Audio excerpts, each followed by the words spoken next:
सुप्रभात देवियों और सज्जनों, मैं कर्नल सोफिया कुरैशी और मेरे साथ विंग कमांडर व्योमिका सिंह आज आपको 6 से 7 मई 2025 की रात 1:05 से 1:30 बजे के बीच भारतीय सशस्त्र बलों द्वारा अंजाम दिए गए ऑपरेशन सिंदूर के बारे में जानकारी देंगे। ऑपरेशन सिंदूर 22 अप्रैल को पहलगाम में हुए विभत्स आतंकवादी हमले के शिकार मासूम नागरिकों व उनके परिवारों को न्याय देने के लिए लॉन्च किया गया था।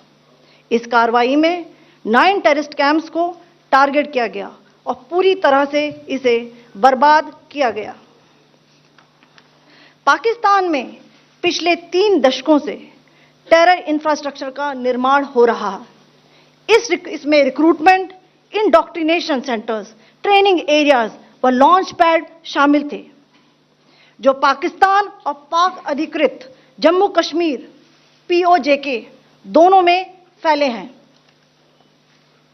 Operation Sindoor was launched by Indian Armed Forces to deliver justice to the victims of Pahalgam terror attack and their families. 9 terrorist camps were targeted and successfully destroyed. Over the last 3 decades, Pakistan has systematically built terror infrastructure. It is a complex web of recruitment and indoctrination centers, training areas for initial and refresher courses, and launch pads for handlers. These camps are located both in Pakistan as well as Pakistan-occupied Jammu and Kashmir areas. Some of the well-known training camps are located, as you can see on the screen. They are distributed from Savai Nala in the north, counting to approximately 21, ending at Bhagalpur to the south. इन लक्ष्यों का चयन विश्वसनीय intelligence सूचनाओं के आधार पर हुआ ताकि आतंक गतिविधियों की रीढ़ तोड़ी जा सके, और यह खास ध्यान दिया गया कि निर्दोष नागरिकों और सिविलियन इंस्टॉलेशन को नुकसान न पहुंचे।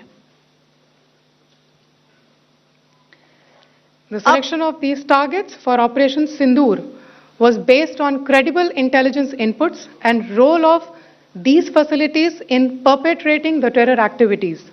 The locations were so selected to avoid damage to civilian infrastructures and loss of any civilian lives.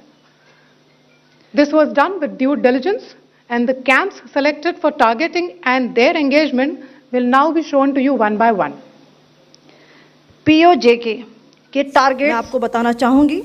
सबसे पहले सवाई नाला कैंप मुजफ्फराबाद, जो कि POJK के लाइन ऑफ कंट्रोल से 30 किलोमीटर दूर है।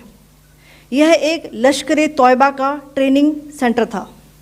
20 अक्टूबर 2024 सोनमर्ग, 24 अक्टूबर 24 गुलमर्ग, 22 अप्रैल 2025 पहलगाम, इन हमलों के आतंकियों ने यहीं से प्रशिक्षण लिया था। सैयदना बिलाल कैंप मुजफ्फराबाद, यह एक जैश ए मोहम्मद का स्टेजिंग एरिया है। यह हथियार, विस्फोटक और जंगल सर्वाइवल ट्रेनिंग का केंद्र भी था। गुलपुर कैंप कोटली, यह LOC से 30 किलोमीटर दूर था। लश्कर-ए-तौयबा का बेस था, जो रजौरी, पुंछ में सक्रिय था। 20 अप्रैल 2023 को पुंछ में और 9 जून 2024 को तीर्थ यात्रियों के बस हमले में यहीं से आतंकी को ट्रेन किया गया था।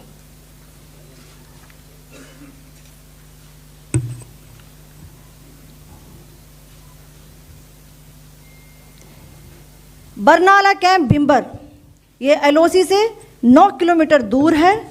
यहाँ पर हथियार, हैंडलिंग, IED व जंगल सर्वाइवल का प्रशिक्षण केंद्र था।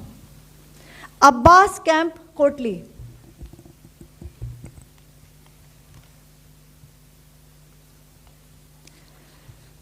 यह LOC से 13 किलोमीटर दूर है। लश्कर-ए-तौयबा का फिदाइन यहाँ तैयार होता था। इसकी कैपेसिटी 15 टेररिस्ट को ट्रेन करने की थी।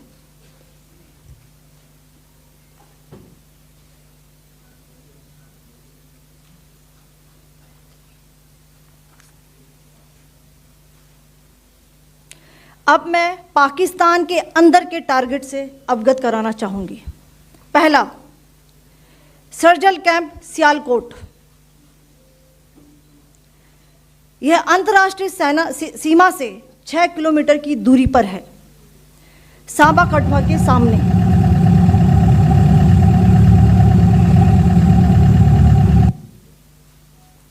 मार्च 2025 में जम्मू एंड कश्मीर पुलिस के 4 जवानों की जो हत्या की गई थी, उन आतंकवादियों को इसी जगह पर ट्रेन किया गया था।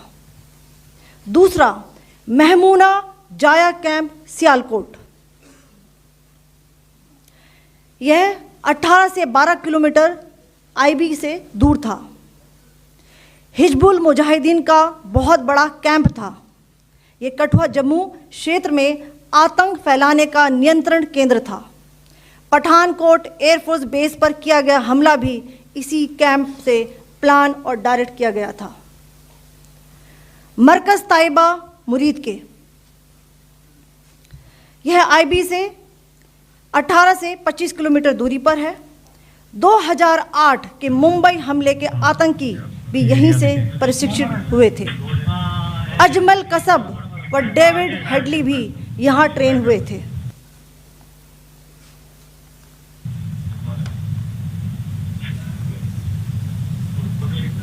आगे दूसरा आया।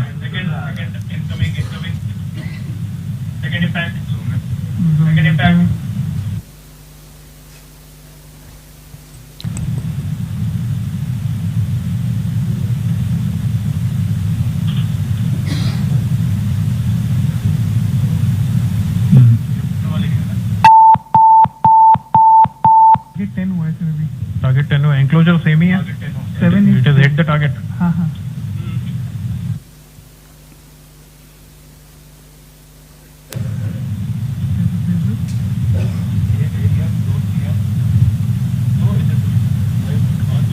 आ गया सर, इम्पैक्ट।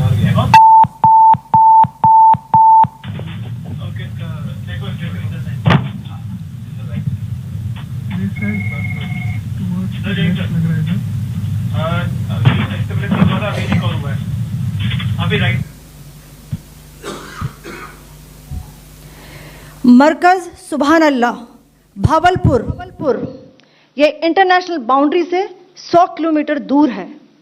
जैश ए मोहम्मद का मुख्यालय था। यहाँ पर रिक्रूटमेंट, ट्रेनिंग व इंडॉक्ट्रिनेशन का केंद्र भी था। शीर्ष आतंकी अक्सर यहाँ आते थे। मैं आप सबको बताना चाहती हूँ कि किसी भी सैन्य ठिकाने का निशाना नहीं बनाया गया और अभी तक किसी तरह की नागरिक क्षति की रिपोर्ट नहीं है। धन्यवाद। जय Hind. The strike on the terror camps were undertaken through precision capability, as shown to you. A niche technology weapons with careful selection of warheads was ensured so that there will be no collateral damage. The point of impact in each of the target was a specific building or a group of buildings. All the targets were neutralized with clinical efficiency, and the results reiterate the professionalism of the Indian Armed Forces in the planning and execution of their operations. No military establishments were targeted. India has demonstrated considerable restraint in its response. However, it must be said that the Indian Armed Forces are fully prepared to respond to Pakistani misadventures, if any, that will escalate this situation. Jai Hind, and thank you very much.